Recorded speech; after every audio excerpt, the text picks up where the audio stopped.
I found when I kind of wanted to get into sort of spoken word stuff and the expression, I was finding that a lot of the places and venues were kind of like nightclubs or bars or that kind of thing. Do you find it a challenge in performing if you need to kind of be in a place like that, and also what would be the kind of sort of path for someone to take as far as finding out kind of more about this sort of stuff and get involved? Because there seems to be, especially in London, a lot of, I get invited to a lot of places where it's like bar culture, but a lot of Muslim performers still go because that's the only platform for them. So what are your sort of views on that?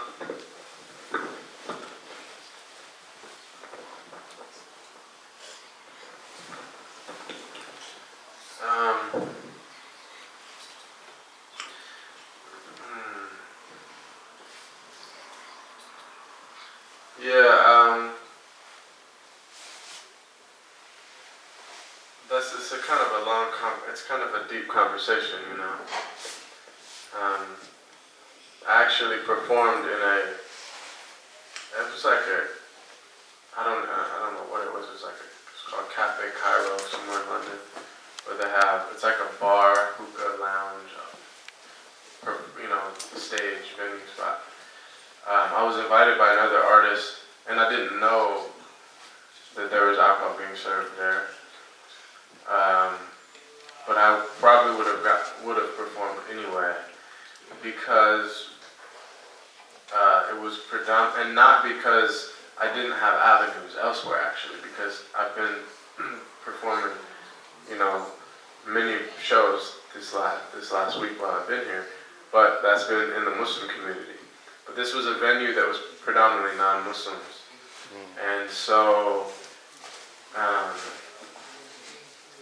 I think it's actually very valuable to be in these type of spaces. It's also, of course, it can be dangerous. You shouldn't kick it there all the time. I mean, obviously. And I think the safest position is to stay away from those type of places. But, like, I can't go to my mother's house or my family gatherings if I'm really going to be strictly not around alcohol. And alhamdulillah, I have absolutely zero inclination to drink ever. Like if I felt like there was any threat of me even thinking about it for 1 second, like, you know, you'd have to, like, you know, waterboard me with alcohol to make me drink it. Like, there's no way. It's just gross to me. It's poisonous.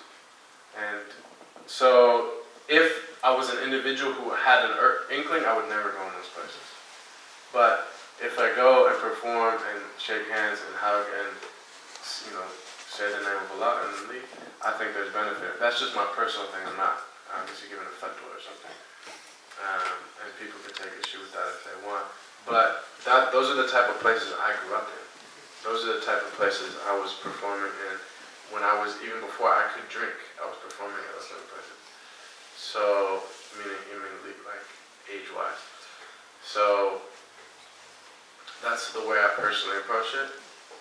And, I mean, obviously, it was like a positive, conscious kind of gathering. It wasn't just like people on the dance floor getting as ignorant as possible. You know what I mean? So, like, draw the line. Like, you have to be realistic. There's benefit in it or there's not, you know?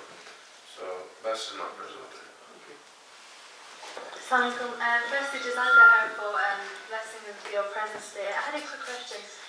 A lot of us write this poetry because we have, we've had personal experiences, or we have a certain connection to something, or we have an emotional attachment to something, or something's happened to us. But once we realize that we have this gift and we need to use it in a good way, inshallah, you realize that there are issues that are close to other people's hearts that maybe they can't express as well as you express your feelings. So how would you advise us to kind of write about those kind of issues if we haven't been through them ourselves? That's a great question. You always run a danger when you're trying to kind of tell somebody else's story that's not yours, you know?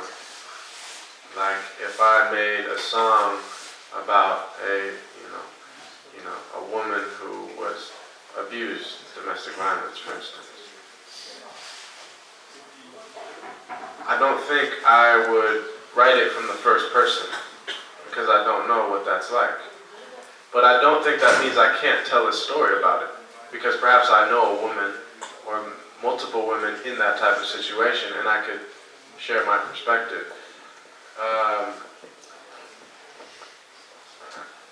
So I think ultimately, and there's other examples, but I think ultimately it comes down to being sincere and being true to your own experience. And yeah, I think that's kind of the line.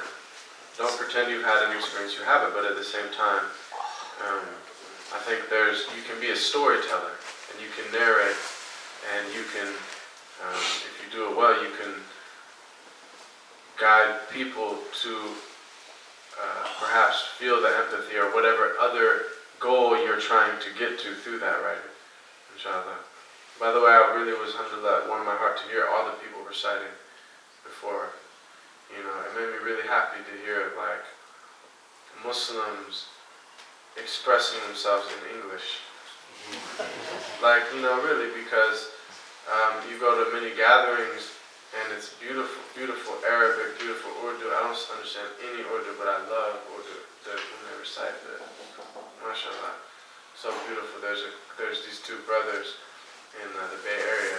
They always sing a Talib, and mashallah, they bring like everybody to tears. I don't understand a word they're saying, mashallah, but I know what they're saying. You know what I mean? And so, but Swahili, Urdu, Turkish, Wolof, Malay, Farsi, every language that the Muslims took Islam and they articulated in their language, there's a burda in Urdu, somebody told me, because, they translated it and things like that. So it's so beautiful, and so to see that happen in English, especially at a high caliber, like real poets that mastered the American or the Western canon of poetic expression, from the beat poets to the, spoken word scene, people like Amir Suleiman, who he's like well known and respected as one of the master American poets by poetry critics, who atheists, whatever.